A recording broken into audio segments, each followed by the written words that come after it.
The first gunshot echoed across Willow Creek, Texas like thunder on a clear day, making Winifred Wilson flinch as she scrubbed the last of the dinner plates.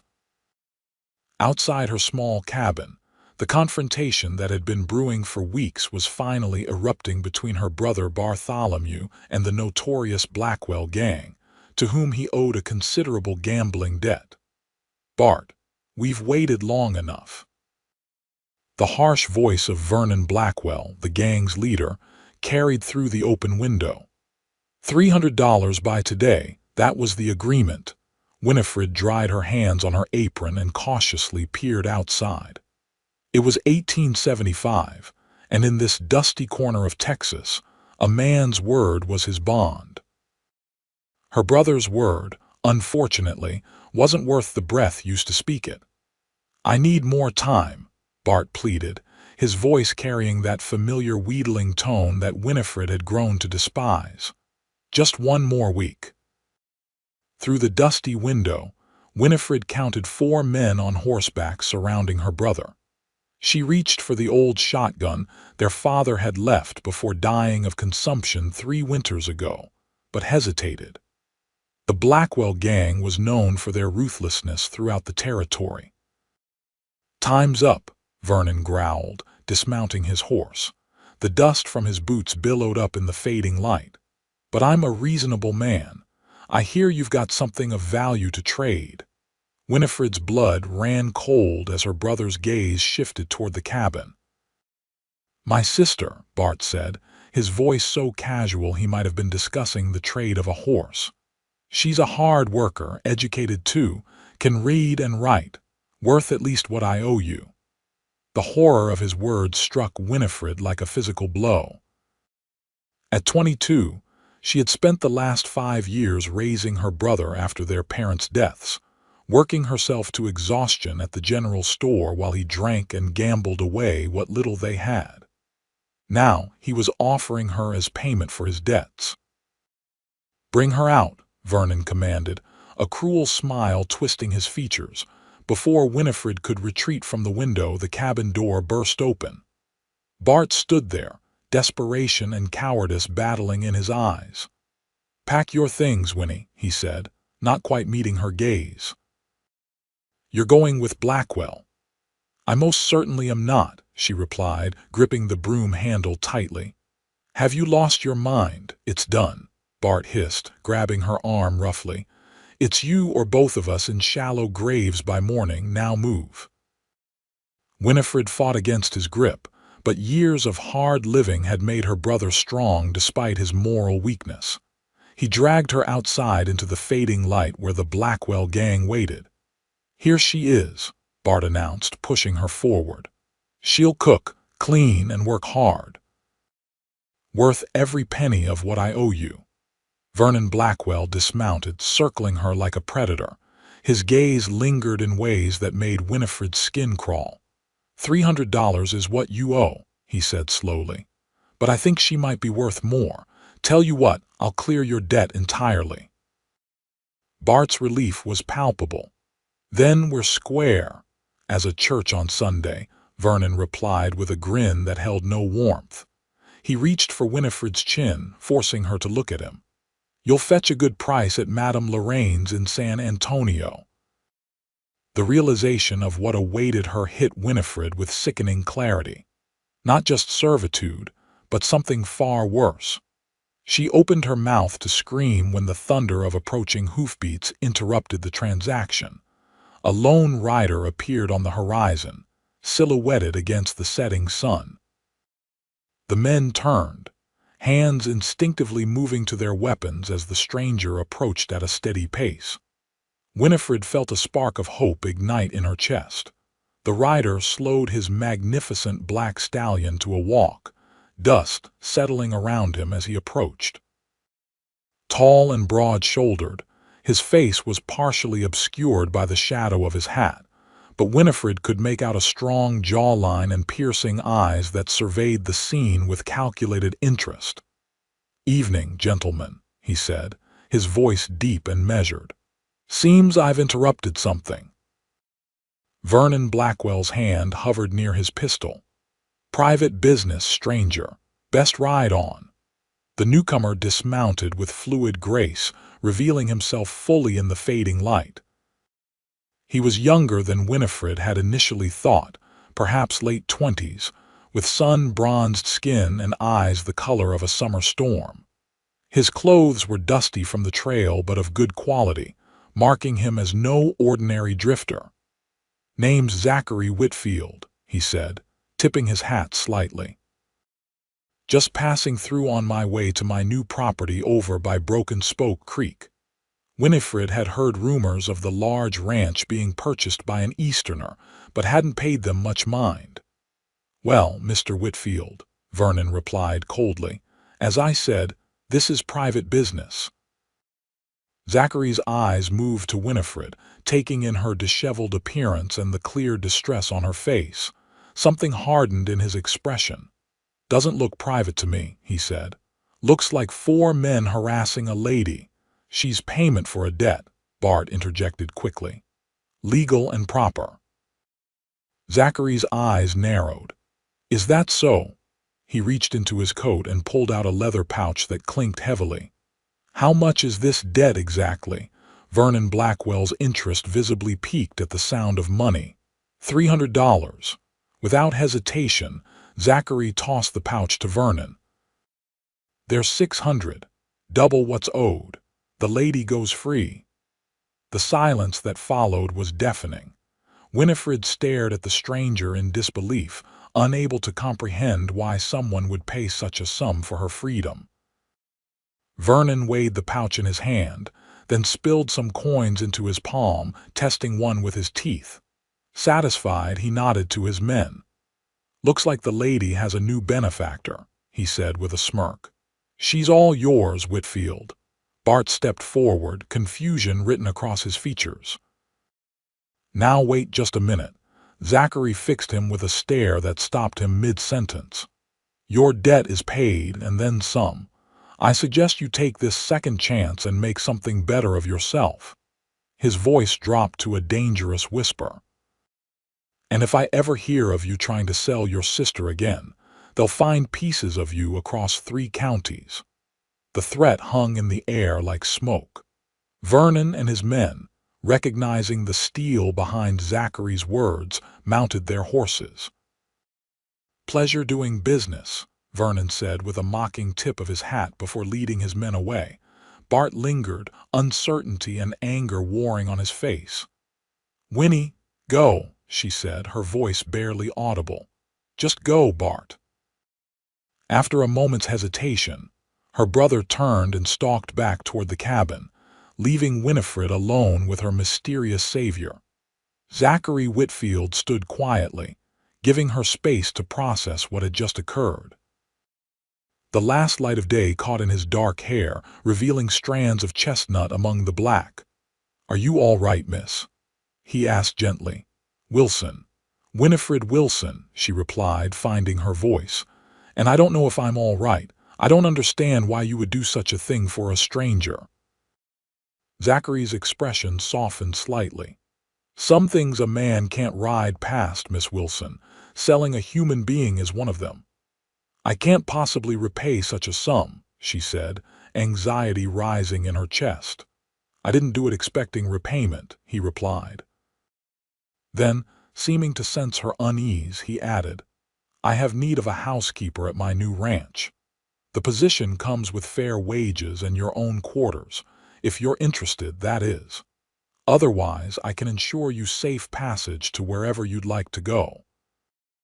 Winifred studied him, searching for deception but finding only straightforward honesty in his storm-gray eyes.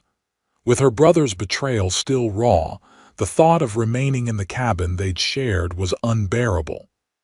"When would you need me to start?" she asked, her decision made.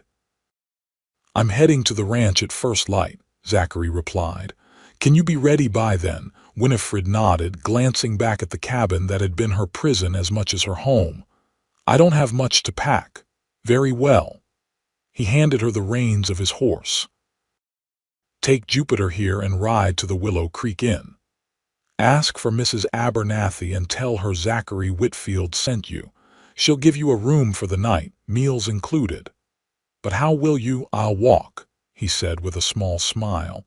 It's not far, and a man sometimes needs time to think. Winifred hesitated, then accepted the reins. Thank you, Mr. Whitfield.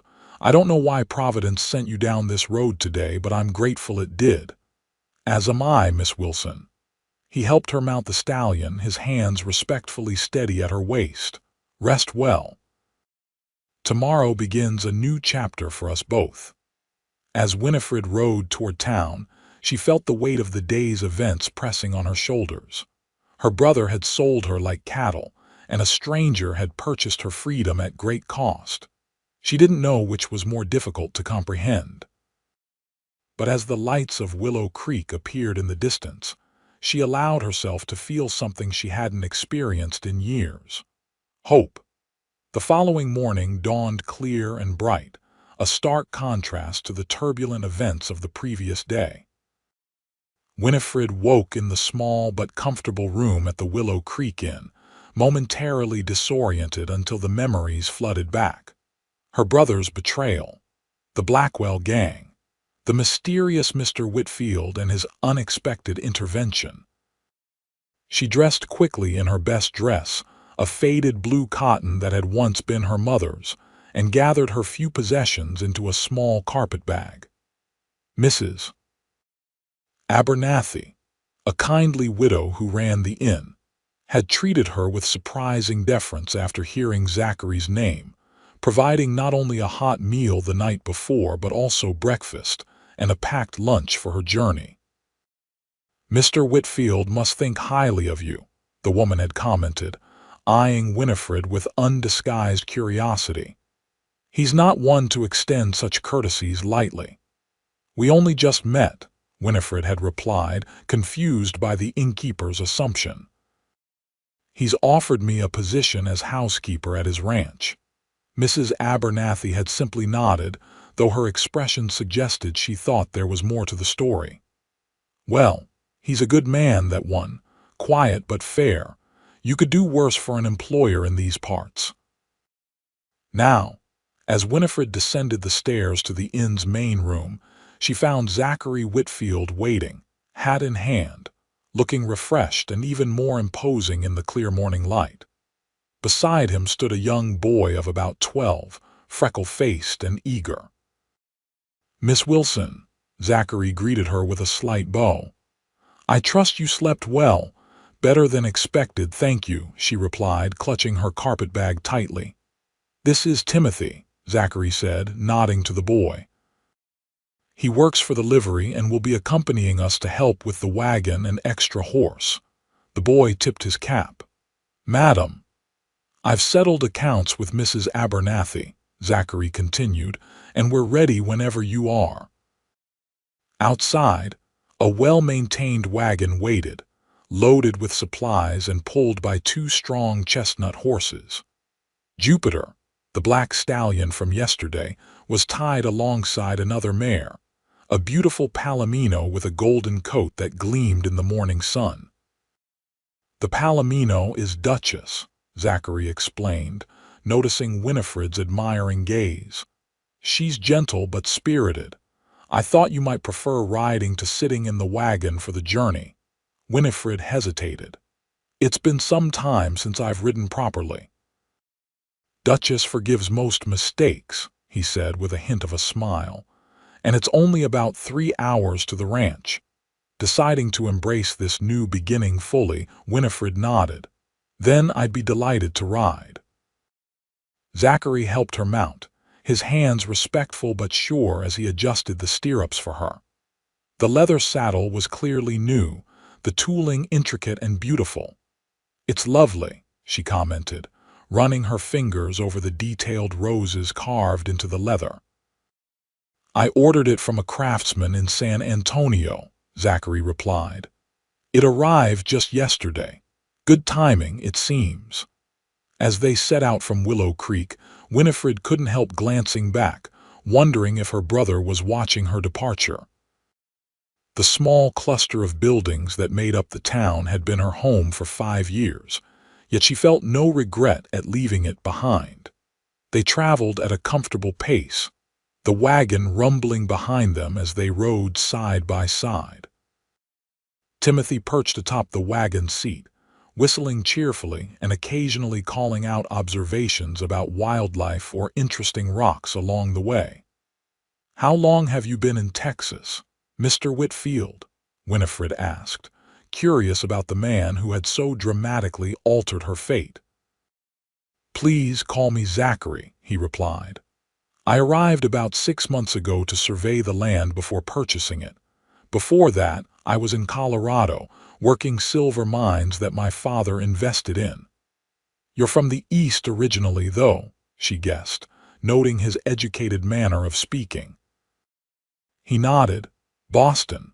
My family made their fortune in shipping, but I preferred open spaces to city life. When my parents passed within a year of each other, I decided to make a fresh start out west." "I'm sorry for your loss," Winifred said softly. "Thank you." His expression remained composed, but she detected a flicker of old pain in his eyes. "And you? Have you always lived in Willow Creek?" Winifred shook her head. "We moved there 5 years ago after my father fell ill.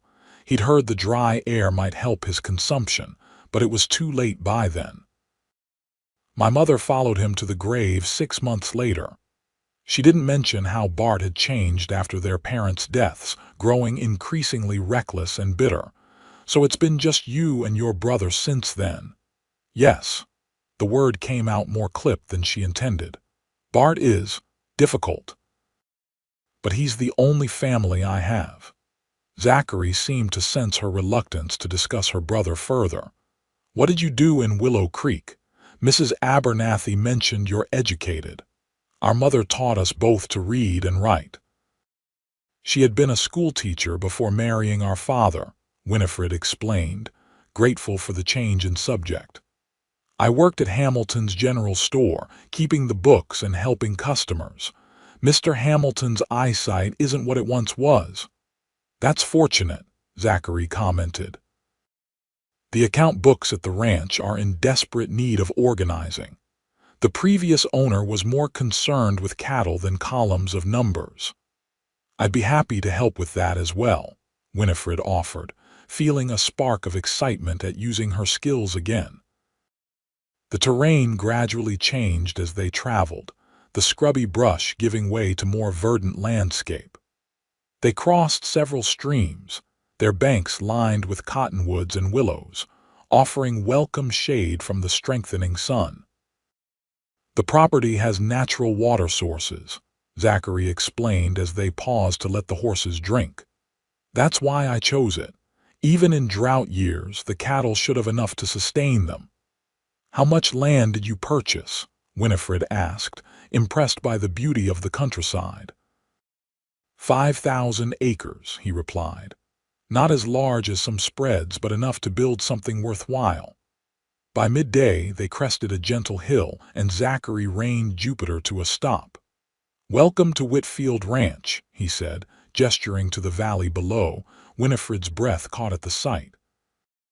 Nestled among rolling hills was a large house of quarried stone, 2 stories tall with a wide porch wrapping around 3 sides. Several outbuildings stood nearby: a barn, bunkhouse, and what appeared to be a smithy. A corral held at least a dozen horses, and in the distance, cattle dotted the grasslands. "It's beautiful," she said sincerely. "It needs work," Zachary replied, though she detected pride in his voice. "But it has good bones, as my mother would say." They descended into the valley, and as they approached the main house, several figures emerged onto the porch. An older man with a magnificent white mustache stepped forward, followed by a middle-aged woman in a practical dress and apron. "Miss Wilson, this is Hank Dawson, my foreman," Zachary introduced as they dismounted. "And Mrs. Alina Finch, who's been helping with the cooking until we found a permanent housekeeper." "Welcome to Whitfield Ranch, Miss Wilson," Hank said, tipping his hat. His weathered face creased in a friendly smile. "Boss said he was bringing back a capable lady, and I can see he wasn't exaggerating. Mrs. Finch's greeting was equally warm. "It'll be nice to have another woman around the place," she said, her eyes twinkling.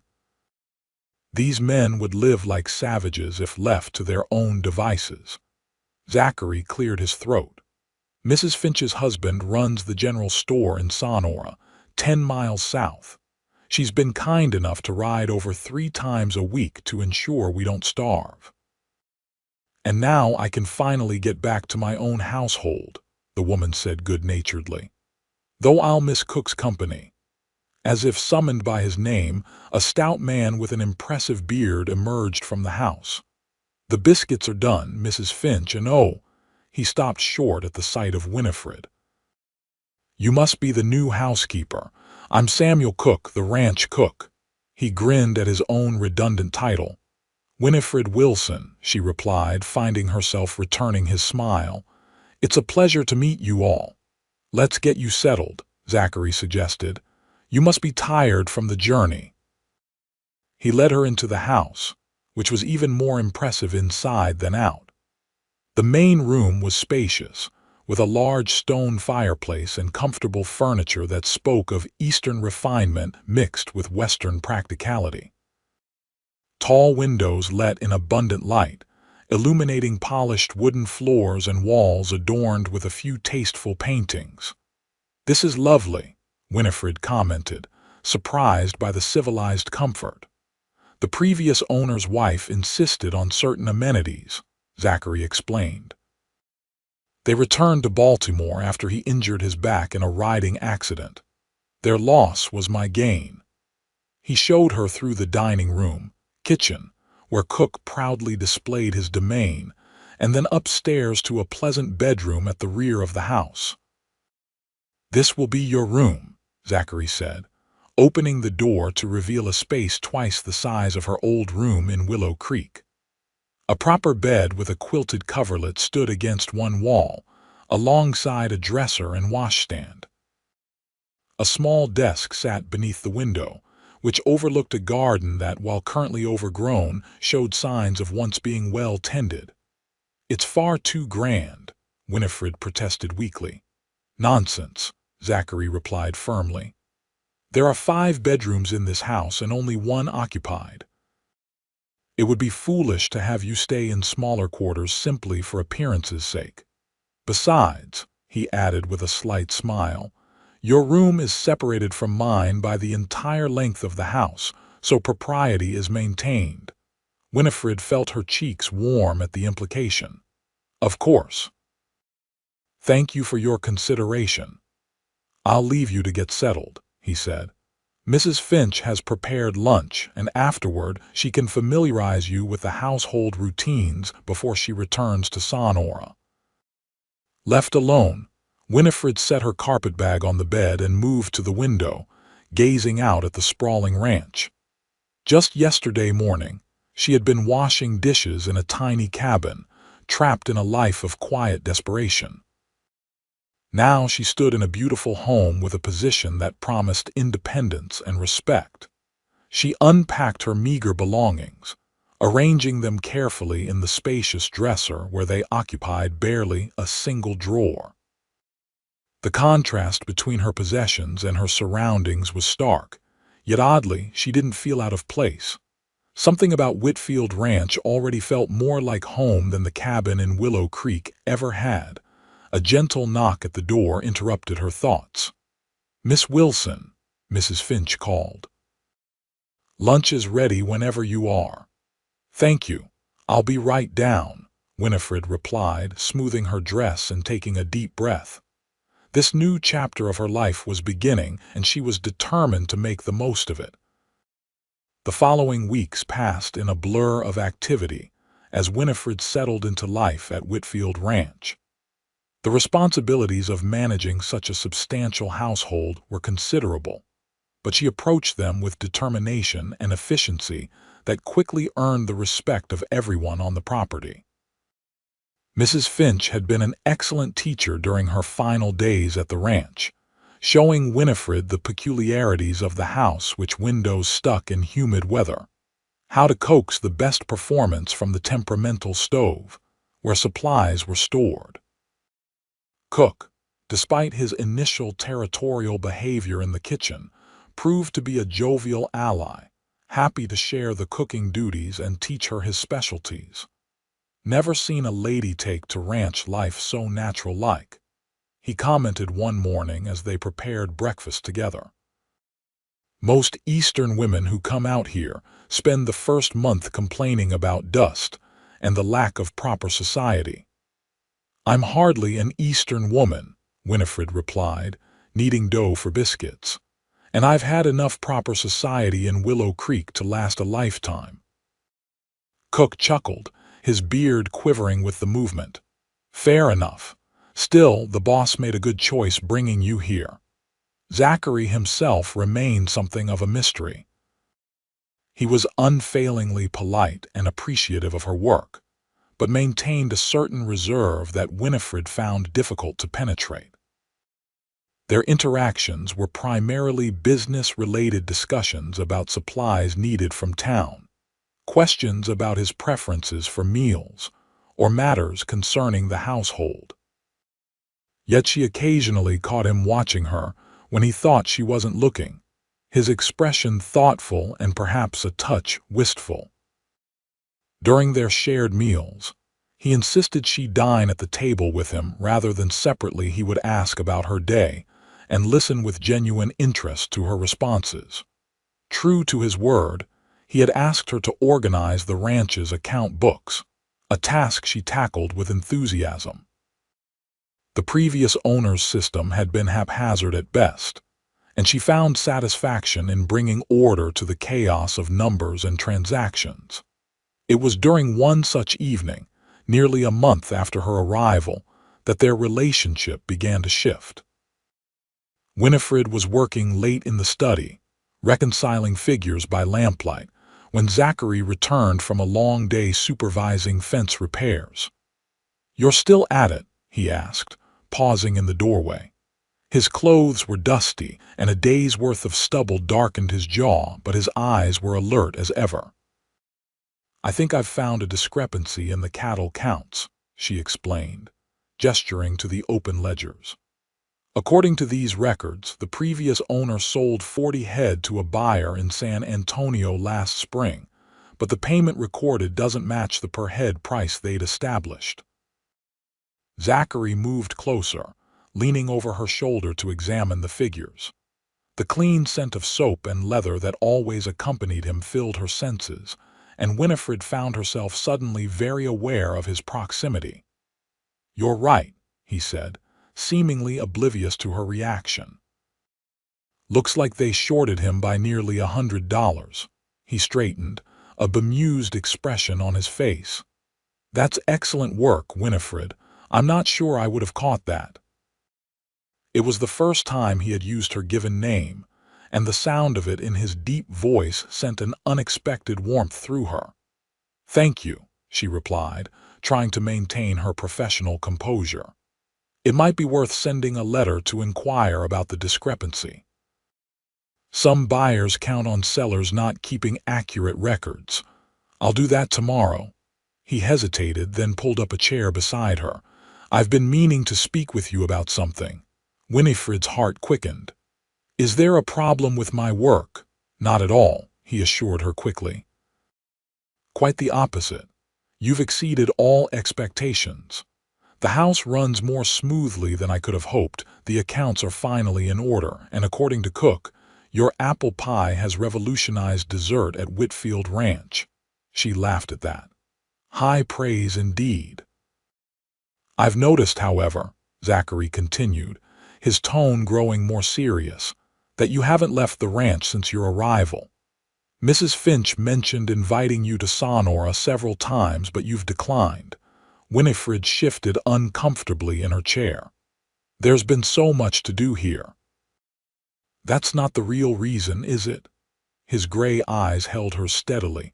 After a moment's hesitation, she sighed. "No, I've been concerned about encountering my brother or members of the Blackwell gang. It's foolish, I know." "It's not foolish at all," Zachary replied gently. "But I should tell you that your brother no longer lives in the area." Winifred's head snapped up. "What?" "How do you know? I have connections in several towns," he explained. "After what happened, I thought it prudent to keep informed about his whereabouts. He sold your cabin 2 weeks ago and was last seen boarding a stage for El Paso." A complex mixture of emotions washed over her: relief, sadness, and finally, a strange sense of freedom. "I see," she said quietly. "Thank you for telling me." As for the Blackwell gang, they operate primarily around Willow Creek and eastward. They don't venture into this territory much. He hesitated. "But if it would make you more comfortable, I'd be happy to accompany you to Sonora whenever you wish to go." The offer touched her deeply. "That's very kind of you." "Not at all. In fact," he added, "there's a social at the church this Saturday. Dancing, food, the usual community gathering. I thought perhaps you might enjoy attending." Winifred blinked in surprise. "Are you asking me to accompany you?" A faint color touched Zachary's cheekbones. "Yes, I suppose I am. As friends, of course. An employer and employee. It would be an opportunity for you to meet people in the community." "I'd like that," she replied, trying not to read too much into the invitation or her reaction to it. "Though I don't have anything suitable to wear to such an event. There's a dressmaker in Sonora, Mrs. Chen. She's remarkably talented. We could ride into town tomorrow if you're willing. Consider it an advance on your wages." "That's not necessary," she began to protest. "Please," he interrupted, "allow me this small gesture. You've transformed this house into a home, Winifred. That's worth more than a dress." The sincerity in his voice silenced her objections. "Thank you, Zachary, I accept." A genuine smile transformed his usually serious face. "Excellent. We'll leave after breakfast." He rose from his chair. "Don't work too late. Those ledgers will still be here tomorrow." After he left, Winifred sat motionless, her mind whirling with unexpected emotions. It had been so long since anyone had shown such consideration for her happiness. And longer still since she'd attended any social function. The prospect was both exciting and terrifying. More unsettling was her growing awareness of Zachary as more than just her employer. His kindness, integrity, and quiet strength had gradually earned her trust and admiration. And if she were honest with herself, there was something more developing: a flutter in her chest when he entered a room, a lingering awareness of his presence that she couldn't quite ignore.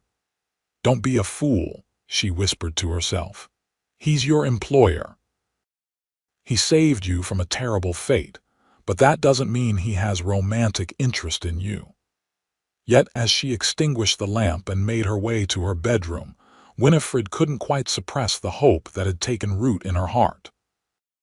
The following morning dawned clear and pleasantly warm for early autumn.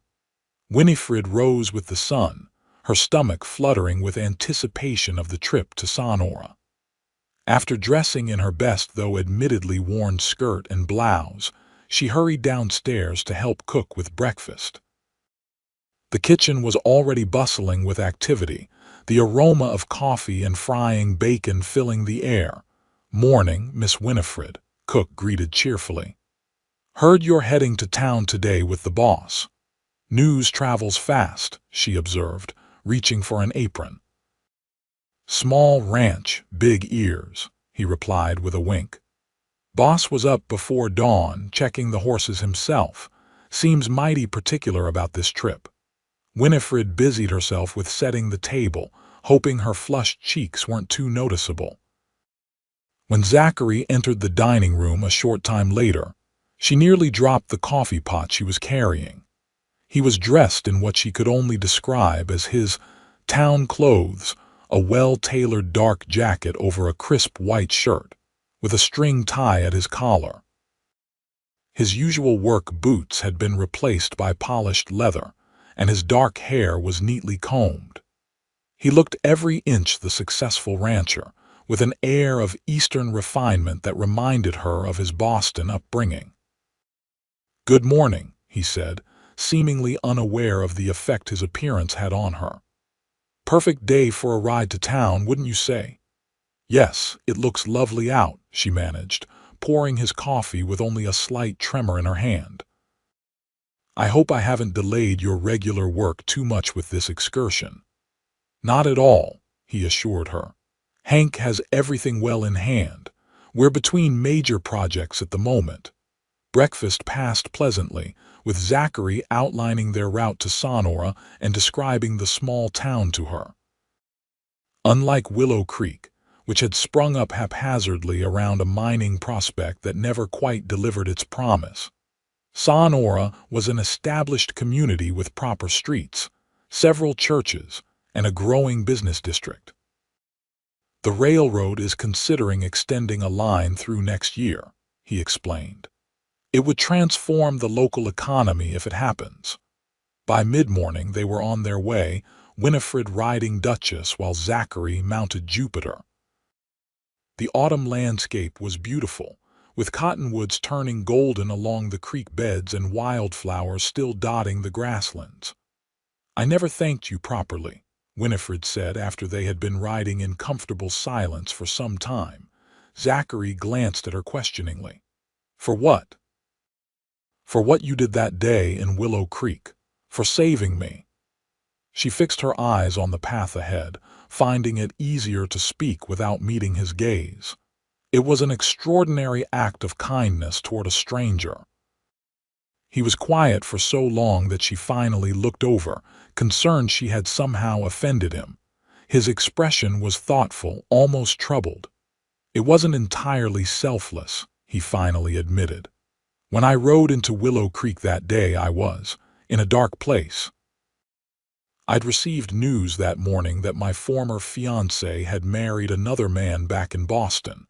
Winifred's eyes widened at this unexpected revelation. I'm sorry. He shook his head slightly. Don't be. Caroline and I.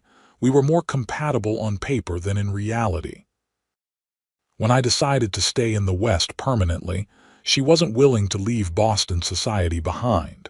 We parted amicably enough, but hearing of her marriage so soon after, he sighed. It confirmed that her feelings for me had never run very deep. So you were seeking distraction when you came upon our cabin, Winifred surmised.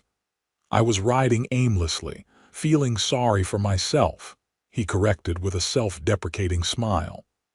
And then I saw what was happening to you, and suddenly my troubles seemed insignificant by comparison. In helping you, I helped myself more than you know. Still, she insisted, most men would have ridden past, regardless of their own circumstances. What you did was extraordinary. Perhaps, he conceded. But seeing you now, how capable and resilient you've proven to be, I believe it was one of the best decisions I've ever made. The sincerity in his voice made her heart beat faster, and she found herself unable to form a response. They rode on in silence, but it was a comfortable one, filled with new understanding. Sonora appeared on the horizon around noon, its church steeples and two-story buildings a welcome sight after the open countryside. Unlike Willow Creek's dusty Main Street, Sonora boasted proper wooden sidewalks and even a few brick buildings among the wooden structures. They stabled their horses at the livery and proceeded on foot, Zachary pointing out various establishments as they walked. The general store run by the Finches, the barber shop, the doctor's office, and finally, their destination, a neat shop with Chen's fine tailoring and dressmaking painted on the window. A small bell tinkled as they entered, and a petite woman with glossy black hair pulled into a severe bun looked up from her workbench. Her face lit with recognition. Mr. Whitfield, what a pleasant surprise. Her English was accented but clear. Mrs. Chen, may I present Miss Winifred Wilson, my housekeeper, Zachary said. Winifred, this is Lai Ming Chen, the finest dressmaker in 3 counties. Mrs. Chen made a dismissive gesture at the compliment, but her dark eyes sparkled with pleasure. You exaggerate, but it is good for business, so I will not correct you. She approached Winifred, appraising her with a professional eye. "Miss Wilson, welcome. What brings you to my humble shop today?" Before Winifred could answer, Zachary spoke. "Miss Wilson requires a dress suitable for the church social this weekend. Something special." Mrs. Chen's eyebrows rose slightly as her gaze moved between them. "I see," she said, a knowing smile playing at her lips. "And when is this social?" "Saturday evening," Zachary replied. The dressmaker frowned thoughtfully. "Not much time, but for Mr. Whitfield's housekeeper I will make it work." The slight pause before housekeeper was subtle but unmistakable. "Come, Miss Wilson, we must take measurements," as Mrs. Chen led her behind a curtained area. Winifred heard Zachary call out, "Price is no object, Mrs. Chen. Use your finest materials." "Of course," the dressmaker replied. "I know Mr. Whitfield's standards." Once they were alone, she turned to Winifred with an amused expression. "So, housekeeper." Winifred felt her face grow warm. "Yes, I manage Mr. Whitfield's household. Why does everyone find that so surprising?" Mrs. Chen chuckled as she reached for her measuring tape. "Arms out, please." Mr. Whitfield is not known for bringing beautiful young women to town or for spending freely on their attire. She measured Winifred's shoulders. "In fact, he is known for being most solitary. Until now, it seems." "You misunderstand," Winifred protested. "He's simply being kind. I recently came to work for him and haven't had opportunity to acquire proper clothing." Mrs. Chen hummed noncommittally, jotting down numbers in a small notebook. "Turn, please, and your favorite color, blue, I suppose, or green. Good, you have coloring for both." The dressmaker circled her, occasionally stopping to take another measurement. "I came from China 15 years ago with my husband. He was railroad worker. When he died in blasting accident, I was alone in strange country." She paused, her eyes distant with memory. "People said, 'Poor Mrs. Chen, what will she do?' But I had skill with needle and thread. Now I own this shop and my son studies at university in San Francisco." Winifred wasn't sure why the woman was sharing her story, but she felt compelled to respond. "That's remarkable. You must be very proud. I tell you this because sometimes life takes unexpected turns. What seems like tragedy becomes pathway to happiness." Mrs. Chen's perceptive gaze met Winifred's. "You have known sorrow, yes. I see it in your eyes. But now, perhaps, new path is opening." Before Winifred could respond to this surprisingly personal observation, Mrs. Chen continued briskly. "I have beautiful silk from San Francisco. Perfect shade of teal that will complement your eyes and skin. Not too formal for church social, but special enough for important occasions." "That sounds lovely, but surely silk is too expensive." "Mr. Whitfield said finest materials," Mrs. Chen reminded her with a smile. "And I never argue with customers who wish to pay more." When they emerged from behind the curtain, Zachary rose from the chair where he'd been waiting. "All finished." "Measurements, yes," Mrs. Chen confirmed. "Miss Wilson will have dress ready for fitting tomorrow afternoon. You return then, we'll be here," Zachary promised, placing his hat back on his head. "Thank you for accommodating such a rush order." After they left the shop, Zachary suggested lunch at the hotel dining room, which was reputed to be the best establishment in town. The small restaurant was tastefully decorated, with white tablecloths and actual silverware instead of the tin utensils common in frontier establishments. Their entrance caused a minor stir among the other diners, with several heads turning to observe them. Zachary seemed oblivious to the attention as he held Winifred's chair for her, but she was acutely aware of the curious glances. "Is something wrong?" Zachary asked, noticing her discomfort as he took his own seat. "People are staring," she murmured. He glanced around casually. "Small towns thrive on gossip." By supper time, There will be at least 3 different theories about who you are and why you're dining with the reclusive rancher from Whitfield Ranch. Does that bother you? She asked, genuinely curious. Not particularly. He unfolded his napkin with practiced ease. Does it bother you? Winifred considered the question. I suppose I've had my fill of being the subject of town gossip. In Willow Creek, I was always poor Miss Wilson, whose brother was the local disgrace. Zachary's expression softened. Well, in Sonora, you can be whoever you choose to be.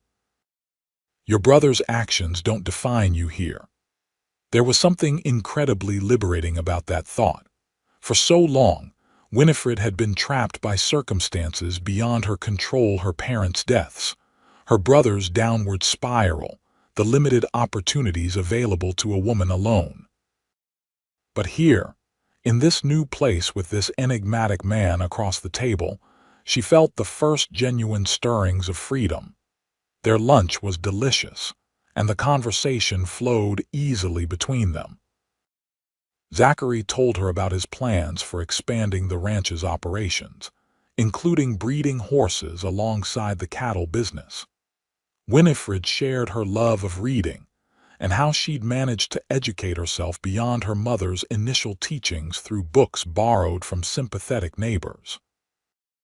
There's a decent lending library in Sonora, Zachary mentioned. Nothing like Boston's, of course, but they receive new volumes regularly. We should stop there before heading back to the ranch. The afternoon passed pleasantly as they explored the town. Zachary seemed to take genuine pleasure in introducing Winifred to various shopkeepers and residents, all of whom greeted him with respect, tinged with curiosity about his companion. At the general store, Mrs. Finch welcomed Winifred like an old friend, insisting on showing her the latest fabric shipments and household goods. I was beginning to think Mr. Whitfield was keeping you prisoner at that ranch, the older woman teased. Good to see him bringing you to town at last. By the time they visited the library, where Winifred selected several books under the approving eye of the elderly librarian, the sun was beginning to lower in the sky. We should start back, Zachary suggested reluctantly. I prefer not to ride after dark if it can be avoided. The return journey was companionable, with Winifred feeling more at ease in Zachary's presence than ever before. As the ranch came into view, painted golden in the late afternoon light, she was struck by how quickly it had come to feel like home. Thank you for today, she said as they approached the main house. It was wonderful to see Sonora and meet so many people.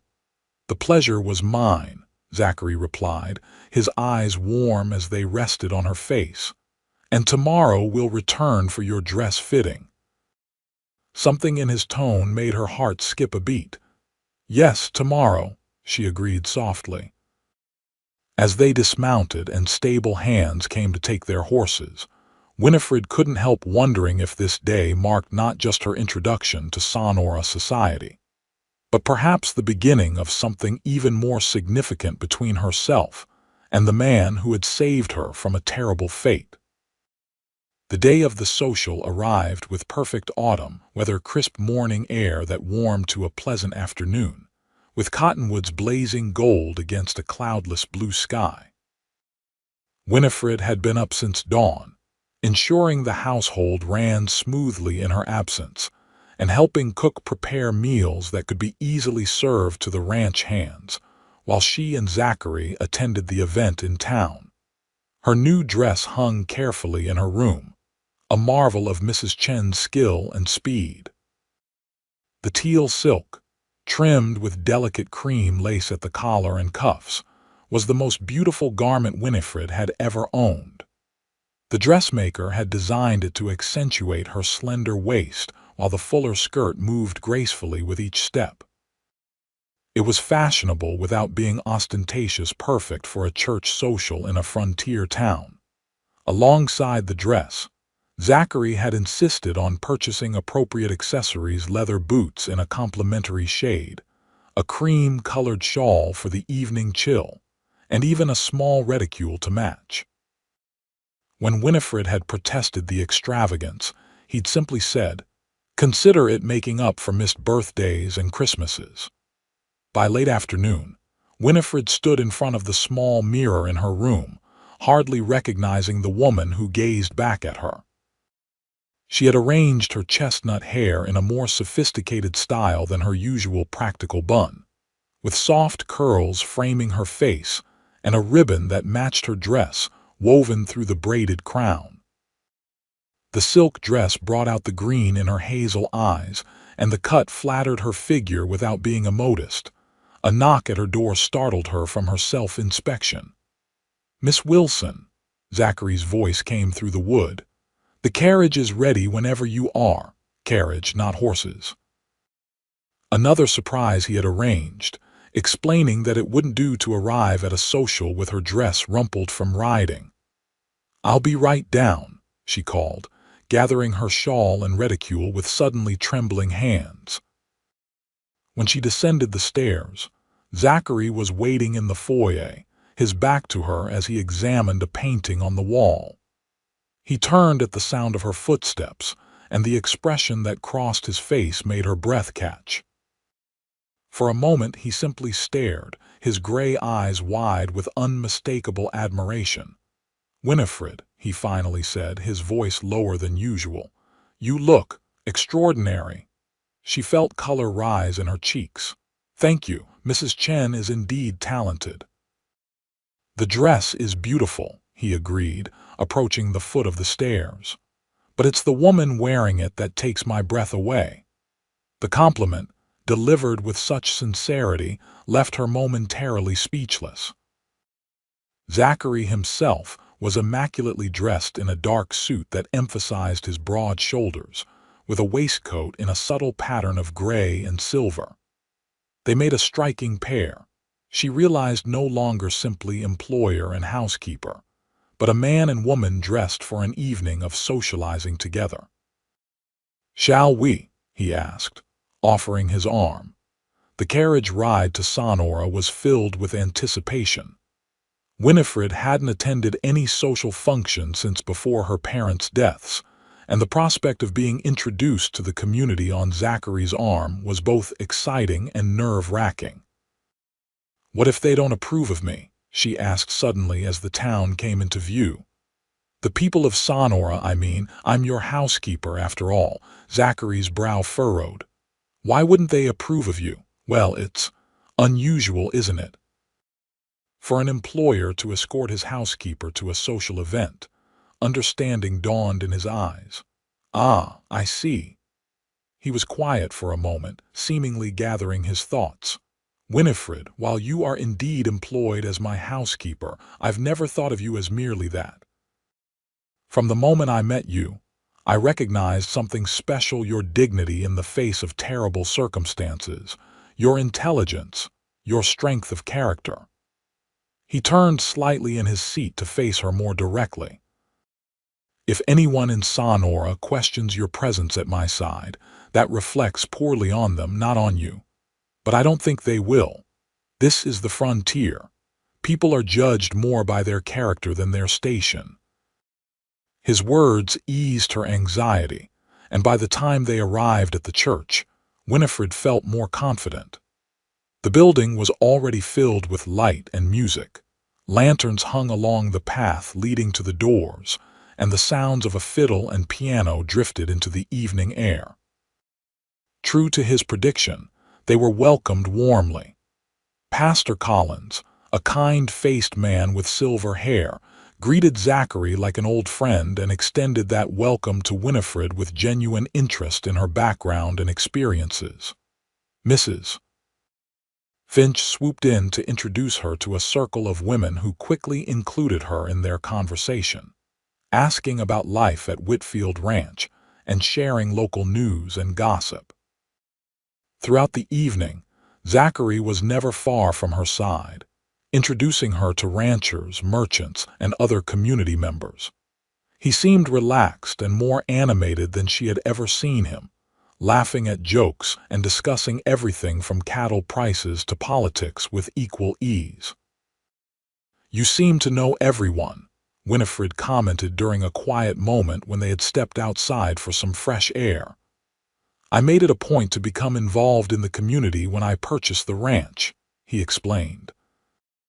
"My father always said that a man's worth isn't measured by the size of his property, but by his contribution to the society around him. Your father sounds like a wise man." He was. A shadow of old grief crossed his face. "I think he would have liked it here, despite his city upbringing. He had a fundamental belief in the goodness of people and the importance of building something worthwhile." "And is that what you're doing at Whitfield Ranch? Building something worthwhile?" He gazed out at the star-filled sky for a moment before answering. "I'm trying to. It's not just about raising cattle or horses. It's about creating a place where people can work with dignity, where the land is respected, where traditions can take root." He turned to look at her, his expression earnest. "A place that might someday be more than just a ranch, a home, a legacy."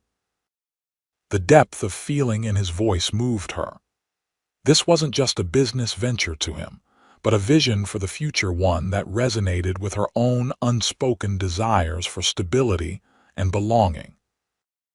Their moment of connection was interrupted by the fiddler announcing the next dance, a lively reel that had couples hurrying back inside. "Shall we?" Zachary asked, extending his hand. "I haven't danced in years," Winifred admitted. "I'm not sure I remember how."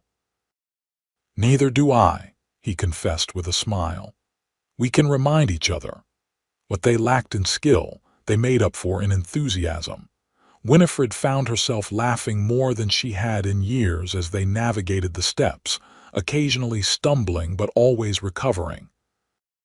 Zachary proved to be a better dancer than he had claimed, guiding her with a firm but gentle hand at her waist. As the evening progressed, the music slowed to more intimate waltzes. The first notes of Strauss's Blue Danube filled the church hall, and Zachary's expression grew more serious as he held out his hand in invitation. "This one I do know," he said quietly. Winifred stepped into his arms, suddenly aware of how perfectly they fit together. His hand at the small of her back, firm and warm, guided her into the flowing rhythm of the waltz. They moved as one across the floor, her silk skirt swirling around them as they turned. "You dance beautifully," she murmured, looking up to find his eyes fixed on her face. "I have the right partner," he replied. Something in his gaze made her heart race. There was admiration there, certainly, but something deeper too, a tenderness that spoke of more than just appreciation for a dance partner or employee. Around them, other couples twirled, but Winifred barely noticed them. The world had narrowed to just this: the music, the gentle pressure of Zachary's hand at her waist, and the unspoken connection flowing between them. As the waltz came to an end, neither of them moved immediately to break apart. For a breathless moment, they stood close enough that she could feel the warmth of him, see the pulse beating at his throat. "Winifred," he began, his voice hushed. Whatever he might have said was interrupted by Pastor Collins announcing the serving of refreshments. The spell broken, they stepped apart, though Zachary kept her hand in his as they made their way to the tables laden with food and drink. The remainder of the evening passed in a pleasant blur. Winifred found herself the center of friendly attention from many of the town's residents, who seemed genuinely pleased to welcome her to their community. Mrs. Chen appeared briefly, accepting compliments on Winifred's dress with modest pride before whispering in her ear, "He cannot take his eyes from you. I told you, new path opening." By the time they began the journey back to the ranch, stars crowded the sky and a three-quarter moon illuminated the landscape in silver. Inside the carriage, a comfortable silence settled between them, both lost in their own thoughts about the evening. "I hope you enjoyed yourself," Zachary said finally as the lights of the ranch appeared in the distance. "More than I can express," Winifred replied sincerely, Everyone was so welcoming, I felt. She paused, searching for the right word. Accepted. You belong there as much as anyone, he said with conviction. More than many, I'd wager. When they reached the house, Zachary helped her down from the carriage, his hands lingering slightly at her waist. They walked to the porch together, their pace slowing as they approached the door, neither seeming eager for the evening to end. I should thank you again, Winifred said, turning to face him in the moonlight. Not just for tonight, but for everything since that day in Willow Creek. You've given me so much more than just employment, Zachary. In the silver light, his features were cast in sharp relief, his eyes dark and intent as they studied her face. What if I told you that you've given me just as much in return? He asked, his voice low. I don't see how that could be possible, she replied, her heart beginning to race at his tone. Before you came here, Whitfield Ranch was just a property, land and buildings and livestock. He took a step closer. You've made it a home, Winifred. And not just through your work managing the household, through your presence, your spirit. She struggled to find words, overwhelmed by the intensity of his gaze and the meaning behind his words. I've only done what needed doing. No, he said gently. You've done so much more than that. You've brought warmth to rooms that were cold. You've brought laughter and intelligence and compassion. He reached out slowly, as if giving her time to withdraw if she wished, and took her hand in his. I find myself looking forward to coming back to the house each day, not because it's comfortable or well run, but because you're in it. The confession hung in the air between them, more significant than any words that had passed between them before. Winifred felt as though she stood on the edge of a precipice, both terrified and exhilarated by what lay ahead. Zachary, she whispered, her voice unsteady. What are you saying? Instead of answering immediately, he raised her hand to his lips, pressing a gentle kiss to her knuckles. The gesture, so formal yet so intimate, sent a tremor through her. I'm saying that my feelings for you have grown far beyond what an employer should feel for his housekeeper, he said, his eyes never leaving hers. I'm saying that tonight, watching you dance and laugh and charm everyone in Sonora, I realized I don't want to pretend anymore that what I feel is simply friendship or professional regard. Winifred's breath caught in her throat. And what do you feel? Admiration. Respect. His voice deepened. Desire. The beginnings of something I'd given up hope of finding out here in the wilderness.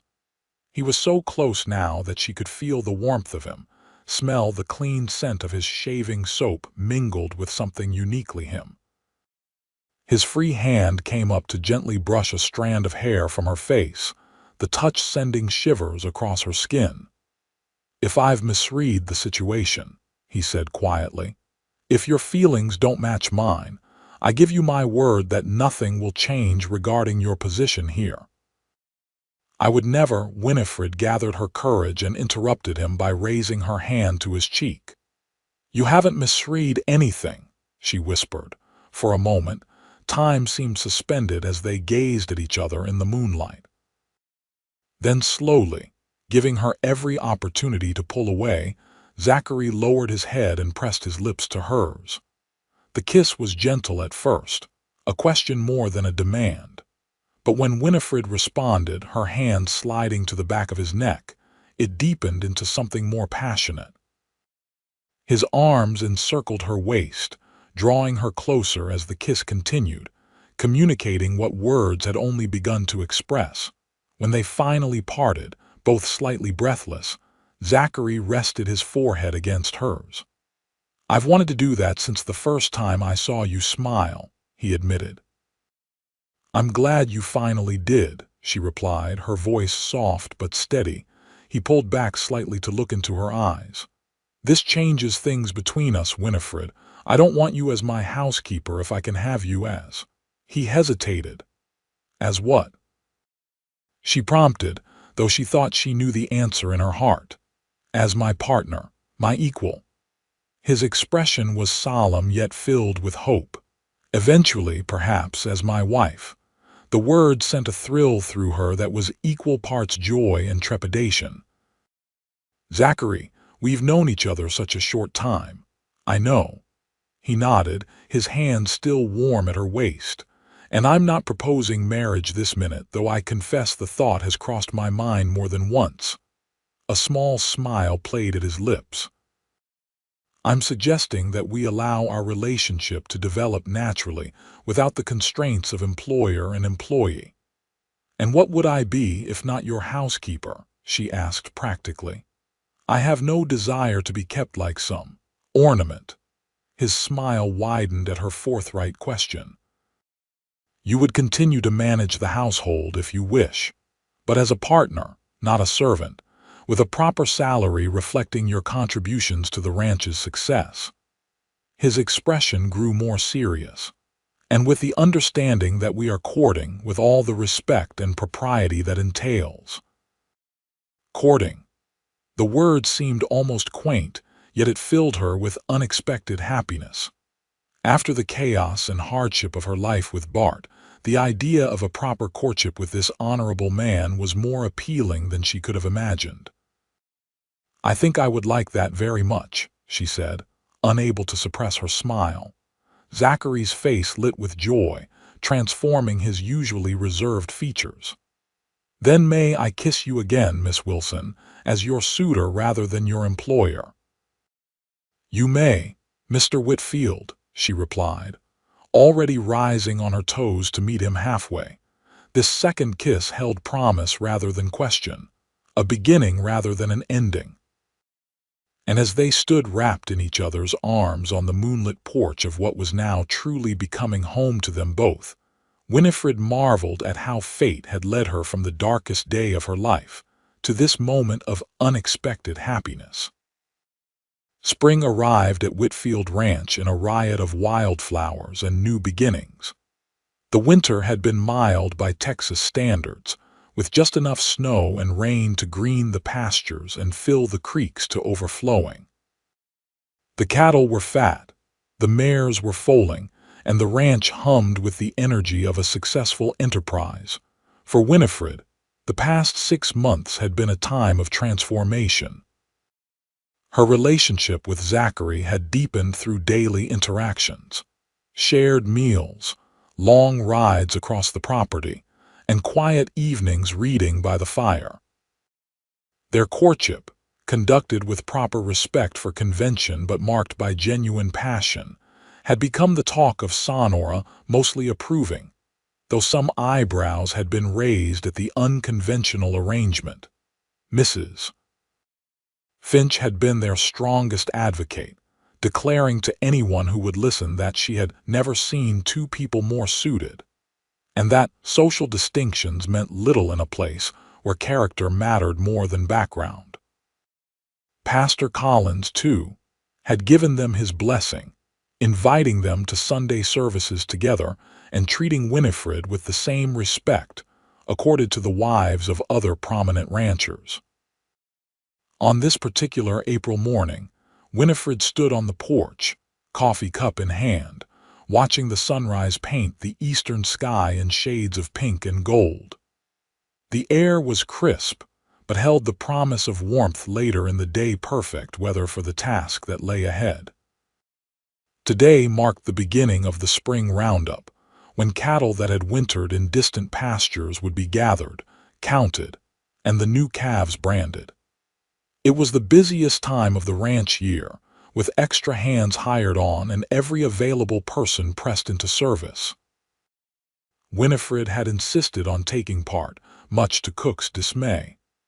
"The kitchen will fall to ruins without you," he had protested. "You managed before I came," she had reminded him with a smile. "And I'll still help with the morning and evening meals, but I want to learn every aspect of ranch operations." The sound of boots on the porch boards interrupted her reverie.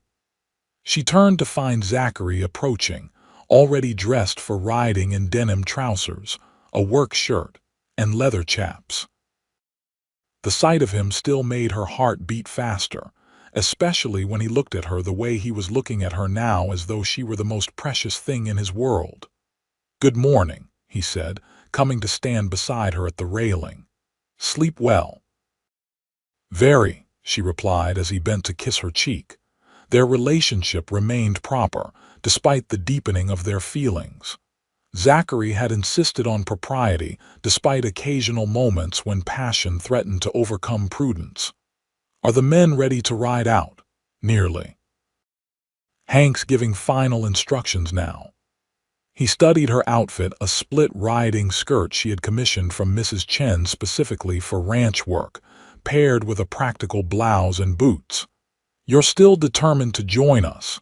"Absolutely." She raised an eyebrow in challenge. "Unless you're concerned I can't keep up," he laughed, the sound warming her more than the rising sun. "After seeing you outride half the hands last month." "Never." His expression softened. "I just worry about you pushing yourself too hard. Roundup is exhausting work." "I'm stronger than I look," she reminded him.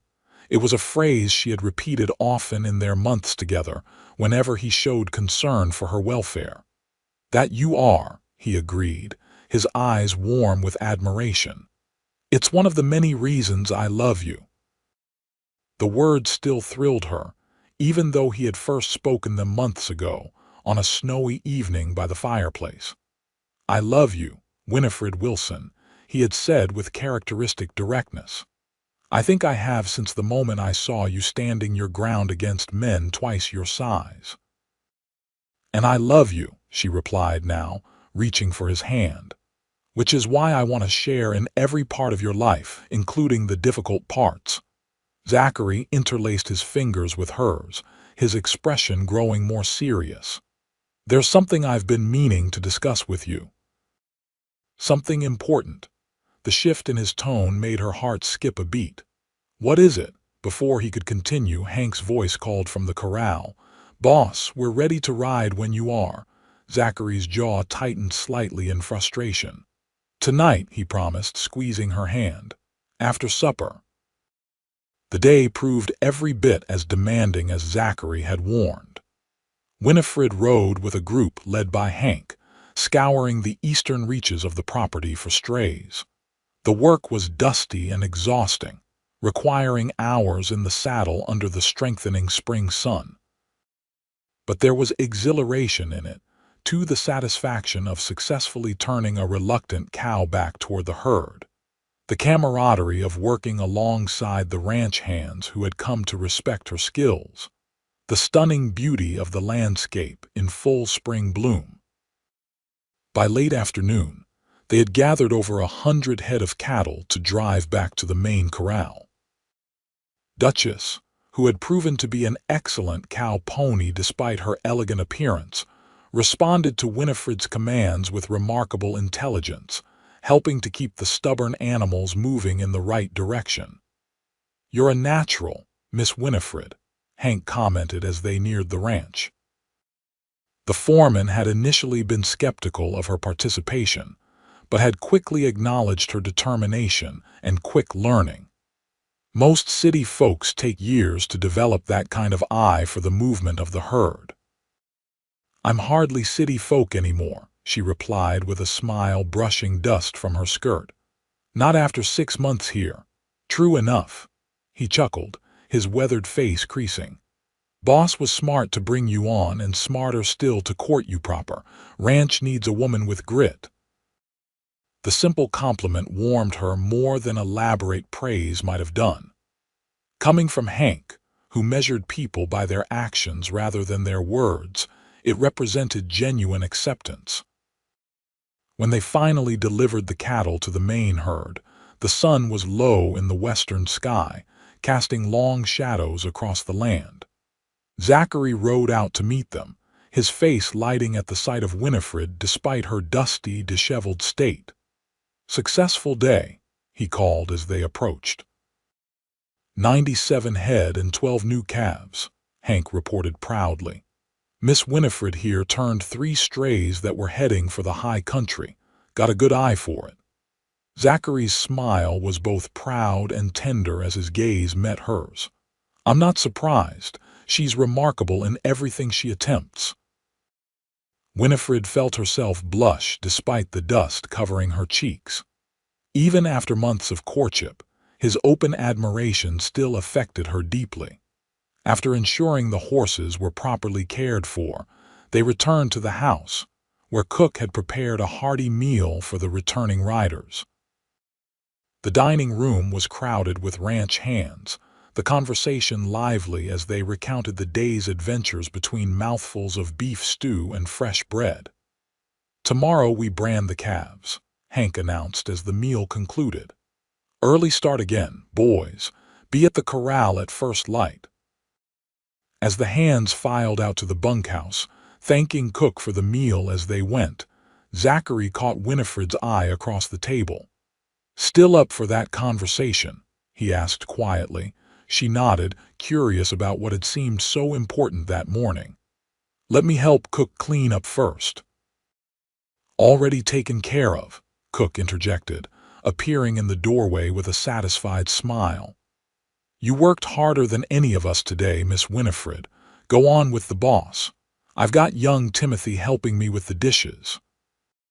Surprised but grateful, Winifred allowed Zachary to lead her to the study, a room that had become their private retreat over the winter months.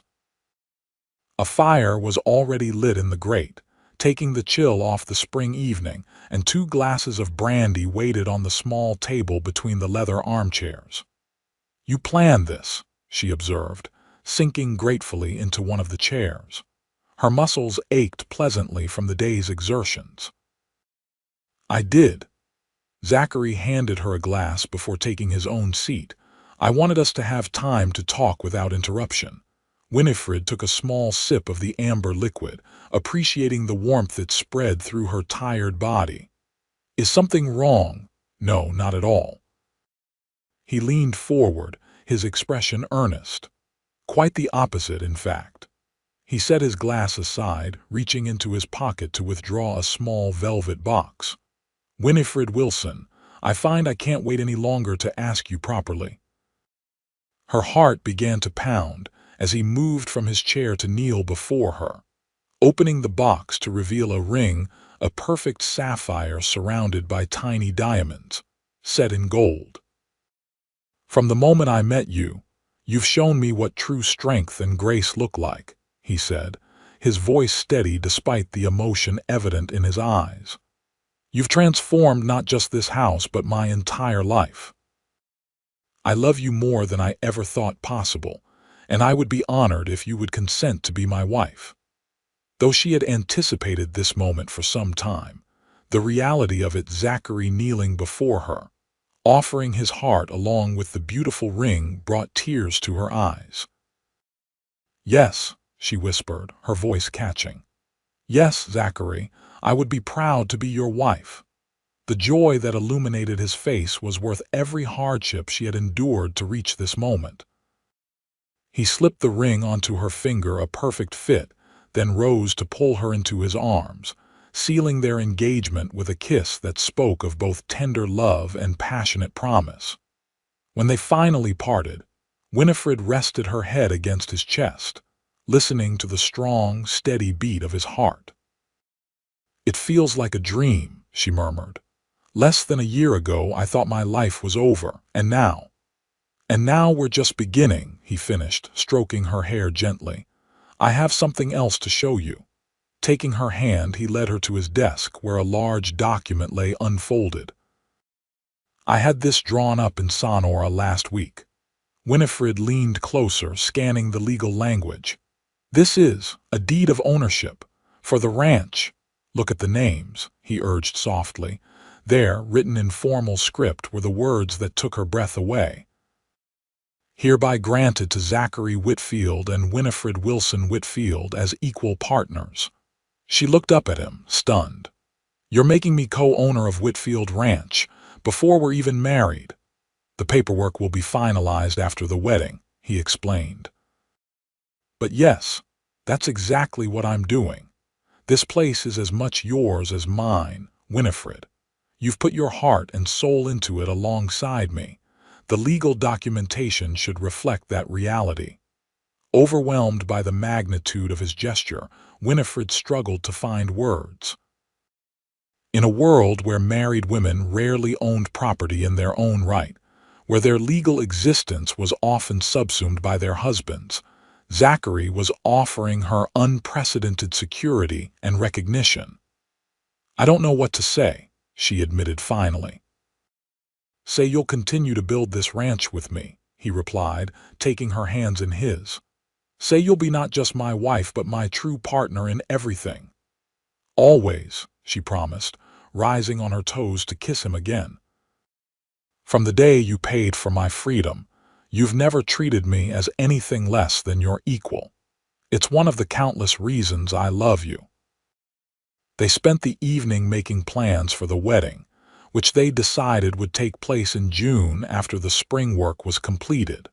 For expansions to the ranch house, including a proper library that Winifred had long desired, for the future they would build together. As the fire burned low and the evening deepened into night, Winifred felt a profound sense of rightness settle over her. The journey that had begun in fear and desperation had led her to this moment of perfect contentment, in the arms of a man who valued her strength as much as her tenderness, who saw her as a partner rather than a possession. Outside, the Texas night was alive with the sounds of spring, the chorus of frogs from the creek, the distant lowing of cattle, the occasional call of a night bird. Inside, wrapped in Zachary's embrace, Winifred Wilson, soon to be Winifred Whitfield, gave thanks for the cruel twist of fate that had, paradoxically, led her to true happiness. The wedding of Zachary Whitfield and Winifred Wilson took place on the first Saturday in June, 1876, a day that dawned clear and perfect. The ceremony was held on the ranch, under an arbor of wild roses constructed specially for the occasion by the ranch hands, who had taken surprising pride in creating something beautiful for the woman they had come to respect deeply.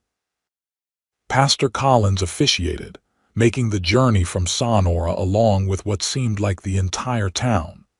Mrs. Finch had appointed herself unofficial wedding coordinator, ensuring that everything from the flowers to the feast afterward met her exacting standards. Mrs.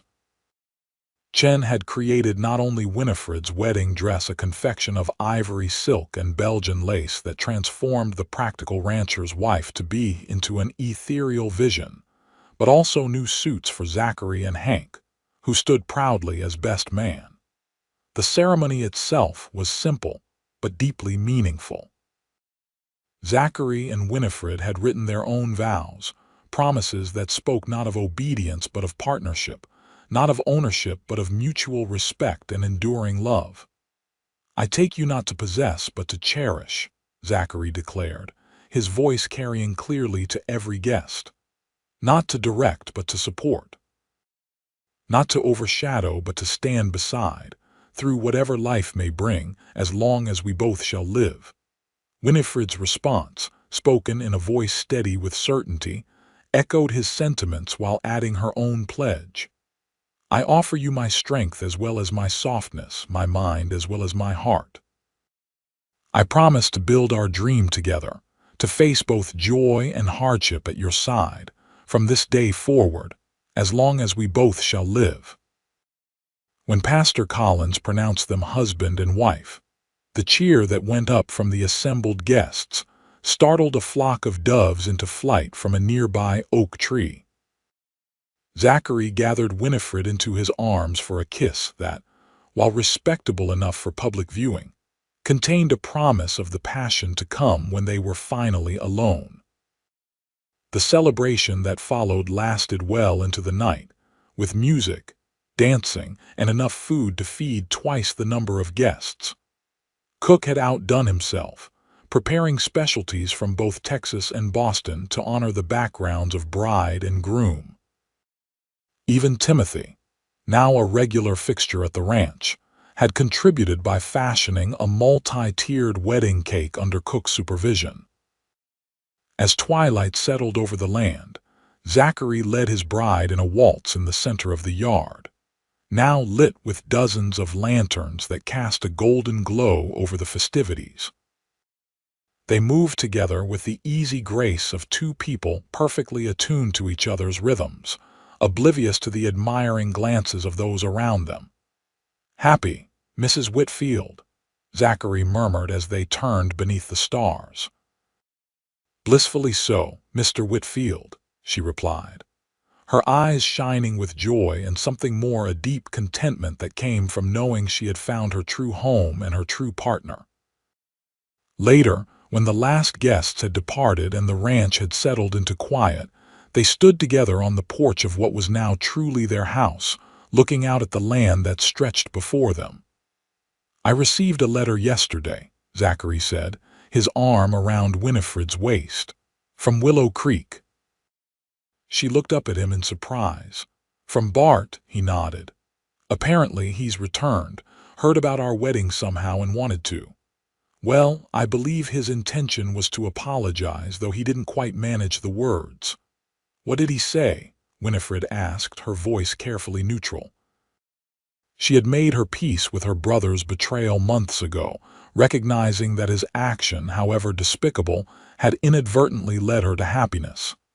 "He asked permission to visit, said he's changed, found steady work with the railroad, stopped gambling." Zachary watched her face closely. "I told him the decision was yours to make." Winifred was silent for a long moment, considering. "Perhaps someday," she said finally. "But not yet. Today is about new beginnings, not old wounds." Zachary nodded, pulling her closer.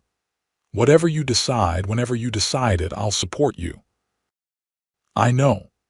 She smiled up at her husband, marveling again at how fortunate she had been to find a man who truly understood her. "That's why I love you." He bent to kiss her softly. "And I love you, Winifred Whitfield, more than I have words to express." As they turned to enter their home as husband and wife for the first time, Winifred paused for one last look at the star-filled Texas sky. From the darkest moment of her life had come this extraordinary happiness, a testament to the resilience of the human spirit and the unexpected ways that fate could turn tragedy into triumph. 5 years later, June 1881, the summer sun beat down on Whitfield Ranch, now one of the most prosperous properties in the county. The main house had expanded to accommodate a growing family, with a new wing added 2 years earlier and gardens that were the envy of every ranch wife for 50 miles. Winifred sat on the wide front porch, a ledger open on her lap as she reviewed the latest cattle sales figures. At 32, she had grown into her role as co-owner and manager with confidence and skill. Her business acumen had helped transform the ranch from a promising venture into a thriving enterprise, with breeding stock now sought after by ranchers throughout Texas and beyond. The sound of childish laughter drew her attention from the columns of numbers. In the shade of a massive oak tree, Zachary lay on a blanket, surrounded by their 3 children, 4-year-old James, 2-year-old Elizabeth, and 6-month-old Rebecca, who was currently attempting to crawl across her father's chest while he pretended to be overcome by her mighty strength. The sight never failed to fill Winifred with profound gratitude. Zachary had proven to be as devoted a father as he was a husband, taking genuine delight in each milestone and development of their children. Unlike many men of his generation, he participated actively in their care, reading bedtime stories, soothing nightmares, and teaching young James to ride his first pony with patient hands and endless encouragement. "Mama, look," James called, noticing her attention. "Papa's a horse." He proceeded to demonstrate by climbing onto Zachary's back, who obligingly neighed and began crawling across the blanket, much to Elizabeth's shrieking delight. "I see that," Winifred called back, laughing at the sight of her dignified husband on all fours. "Be gentle with him, James. Papa has to help with branding this afternoon." "I'm being careful, Mama," the boy assured her seriously, his expression so like his father's that it made her heart swell. Closing the ledger, Winifred rose and walked toward her family, enjoying the simple pleasure of seeing them together in the dappled shade. As she approached, Zachary looked up, his face creasing in the smile that still made her pulse quicken after 5 years of marriage. "Come to rescue me from these wild beasts?" he asked, his eyes twinkling as Elizabeth now joined her brother on his back. "They seem to have you well in hand," Winifred replied, settling on the blanket beside them and gathering baby Rebecca into her arms. The infant cooed happily, reaching for her mother's face with chubby fingers. "Besides, it's good for the most respected rancher in the county to be humbled occasionally."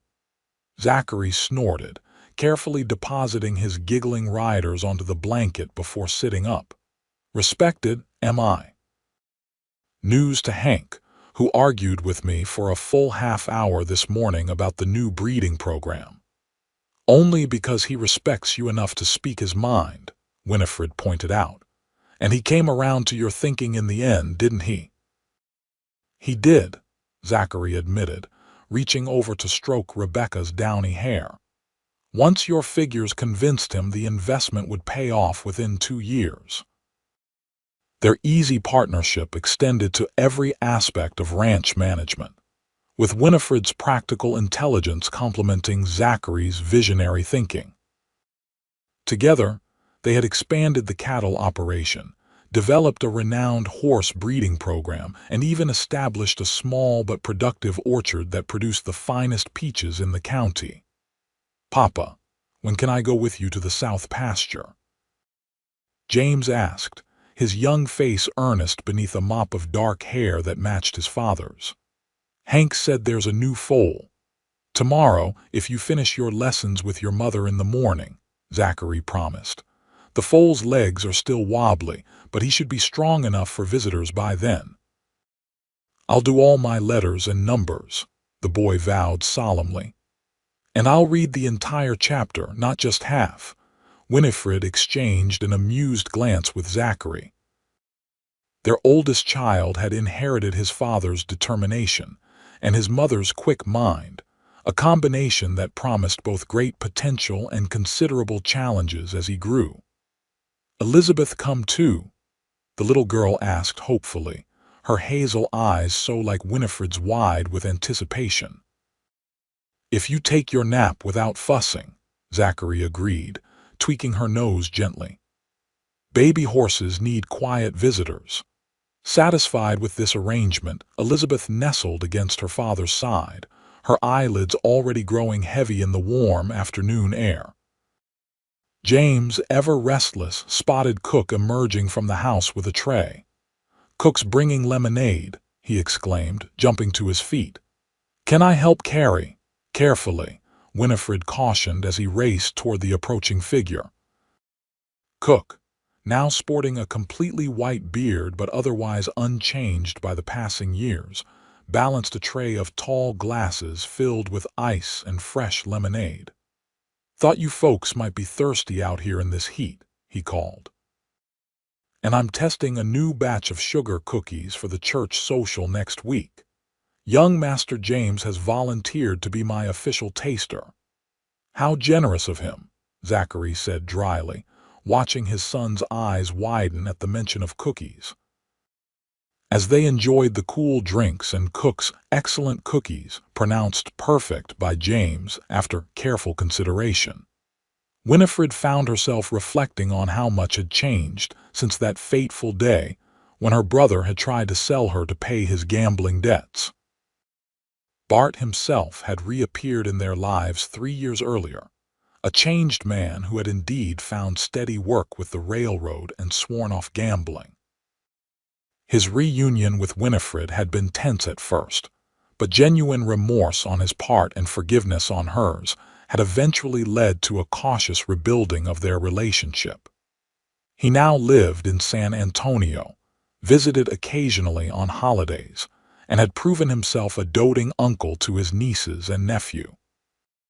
The Blackwell gang was long gone from the territory, having run afoul of a Texas Ranger detachment shortly after Winifred and Zachary's wedding. Vernon Blackwell himself had died in a gunfight in a El Paso saloon the previous year, news that had brought Winifred neither joy nor sorrow, merely a sense that a dark chapter had finally closed completely. "Penny for your thoughts, Mrs. Whitfield." Zachary's voice broke through her reverie. The children had wandered off with Cook to check on a nest of rabbits discovered near the garden, leaving the two of them alone on the blanket with sleeping Rebecca. "I was thinking about how different life might have been," she admitted, gently rocking the baby, "if you hadn't ridden past our cabin that day." Zachary's expression grew serious. "I sometimes wonder if I was meant to be there at that exact moment, if all the choices and circumstances of our lives were leading us to each other." "That's rather philosophical for a pragmatic rancher," Winifred teased, though the idea resonated with her own thoughts. "You've made me a better man in countless ways," he replied, reaching out to take her free hand, "including teaching me to appreciate the mysterious workings of fate." The touch of his hand, warm and familiar, still sent a pleasant shiver through her. 5 years of marriage had deepened rather than diminished their connection, the initial passion maturing into something both comfortable and exciting, a love built on shared dreams, mutual respect, and unwavering commitment. "You ever regret it?" she asked suddenly. "Paying double to free a woman you'd never met? Taking on a housekeeper who became a wife, who gave you 3 children and frequently argues with you about cattle breeding programs?" Zachary laughed, the sound rich and genuine. "Regret the best decision I ever made, not for a single moment." He leaned closer, his gray eyes warm with love. "Though I will admit that when I handed over those $600, I had no idea I was purchasing my own happiness." "You didn't purchase me," Winifred corrected gently, a point they had established long ago. "You purchased my freedom. I gave you my heart of my own free will." "The best bargain I ever struck," he murmured, bending to kiss her softly, "and one I'm grateful for every day of my life." As the kiss ended, they heard James calling excitedly about the rabbit kits, and Elizabeth's higher-pitched voice echoing her brother's enthusiasm. "We should rescue those poor rabbits before our children overwhelm them entirely," Winifred suggested, shifting Rebecca to her shoulder as she prepared to stand. Zachary rose first, extending his hand to help her up with the sleeping baby. "Later tonight," he said in a lower voice, his eyes holding a promise that made her cheeks warm despite 5 years of marriage, "I'd like to continue expressing my gratitude for that bargain. At length. If my wife isn't too tired from managing children, ranch accounts, and wayward husbands." "I believe I can find the energy," Winifred replied, her own voice dropping to match his intimate tone, "for proper expressions of gratitude." His smile was everything she had ever wanted, loving, respectful, and tinged with desire that had only deepened with time. As they walked hand in hand toward their children, the Texas sun warming their shoulders and their lives stretched out before them like the vast, promising landscape of their ranch, Winifred felt the fullness of her joy like a physical presence. From cruel betrayal had come unexpected rescue. From a desperate bargain had come genuine love. From uncertainty had come a life richer and more fulfilling than she could have ever imagined. As James ran toward them, his face alight with excitement, and Elizabeth followed on shorter legs, determined not to be left behind, Winifred exchanged a glance of perfect understanding with her husband. This was their legacy, not just the prosperous ranch or their growing reputation, but these children who would carry forward the values they had built their marriage upon. equality, respect, and unwavering love.